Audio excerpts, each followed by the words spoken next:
Oh my goodness, let's go. Conference play is starting up, and we are getting into some interesting top 25s. But these top 25s don't necessarily matter too much. But screw it, let's do it. I'm moving Texas all the way up to number one.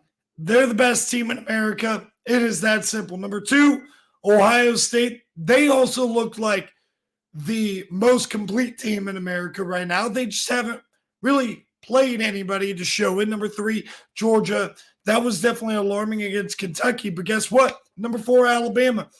Those two are going to be squaring off in a week and a half. We're going to get that game in T-Town. That'll settle itself. Number five, Ole Miss. Their offense tremendously efficient. I feel like their defense is a little bit overrated or underrated, rather. I think that we don't know a lot about Ole Miss as far as what their ceiling is, but we know they're a playoff caliber team. Number six, Tennessee. Talk about a defense that is very fun and potentially underrated. I really like what Tennessee is showing right now. Number seven, the Missouri Tigers. Missouri, an interesting game against Boston College, one that they controlled but never put the door away or shut the door on Boston College. Kind of tripped over my own words there, but never shut the door on Boston College until the very end. Still think that was a good win. I think Boston College is a good team. Number eight, Oregon. Struggled through the first 2 weeks. Definitely put their rival, Oregon State, in their place. Number nine, Penn State. We'll see if week one was more of the legit result and how good is West Virginia after losing to Pitt, choking that lead away. Number 10, Miami. Very exciting. A lot of people high on them. We'll see what the Canes have this season. Number 11, USC. Big road test against Michigan this weekend to see if that win against LSU really means as much as we think. Number 12, Kansas State. Huge win over Arizona. Gives me a lot of confidence in them. They're going to have a tricky road test this weekend against BYU to see. Number 13 and 14, Oklahoma State and Utah. They play this weekend. Utah, very reliant on the health of Cam Rising. This is with Cam Rising. Without, they might not even be a top 25 team. Number 15, LSU. I question LSU's legitimacy. I think South Carolina's a good team. That defensive line is freaky. But, my gosh, they really should have lost that game. Number 16, Oklahoma. You know, they struggled a little bit against Tulane, struggled against Houston as well. But they have a chance, really, against Tennessee to kind of silence all the haters because Tennessee is getting a lot of hype right now. In Oklahoma, a lot of people aren't really talking about them.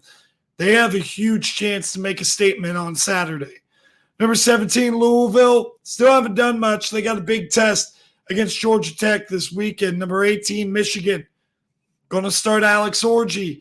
We'll see if that really changes their offense and if USC is going to be able to defend that and shut that down the way that basically everybody else has. This offense needs to play better. Their run game got going, but that was against Arkansas State. Number 19, Clemson.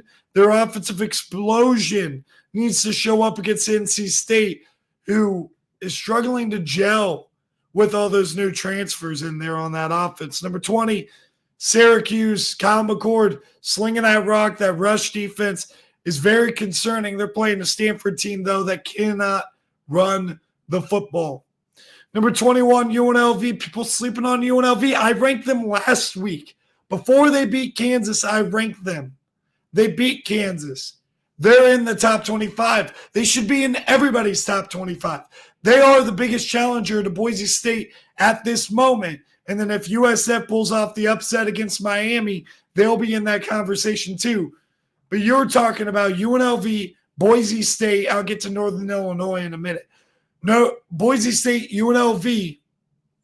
Those are the two vying for that spot right now from the G5. But nobody's giving Barry Odom's squad their respect. Number 22, Nebraska. Their offense is very, very fun, but it's also very inconsistent. I'm going to look on Friday night, number 23, Illinois. Look at Friday night to see how can this team play against a solid defense and a well-coached team in Illinois. Number 24, Iowa State, big win at Iowa. I think they're a good team. And number 25, Northern Illinois is here by default. I'm being completely real. I cannot, with a good conscience, put Notre Dame in the top 25 right now over Northern Illinois. I'm not a buyer that Purdue's a great team. Great win for Notre Dame over the weekend. But Notre Dame is going to have to prove to me that they are not that team that stunk it up against Northern Illinois. And Northern Illinois, straight up, they got one of the best wins in America right now. It's the only reason why they're ranked. I do not believe they're one of the best 25 teams in America. I don't think they're even going to win the MAC. But with that being said, they did get a big-time road win early in the season. That's going to carry some weight until they lose a couple of games. I think they will lose a couple of games this season. I think that Toledo's a better football team. I think Bowling Green's a better football team. And I think that probably Ohio is a better football team than them. So I don't really think that this is going to be, in Miami of Ohio, by the way, better too. I don't think that this is sustainable for Northern Illinois, but they're going to make my top 25 there. Notre Dame, you're on the outside looking in. I like Boise State. I like USF. They both have one loss, though, from G5 conferences. Good thing with USF, they will have a chance to prove themselves. And the Boise State, the better UNLV is, the better it is for Boise State. So that way Boise State has that resume booster in the win column for them moving forward. But that's it for this video. Thank you guys for tuning in. Make sure you like that video. It helps the algorithm, pushes this video to other people. I'll see you guys in the next one.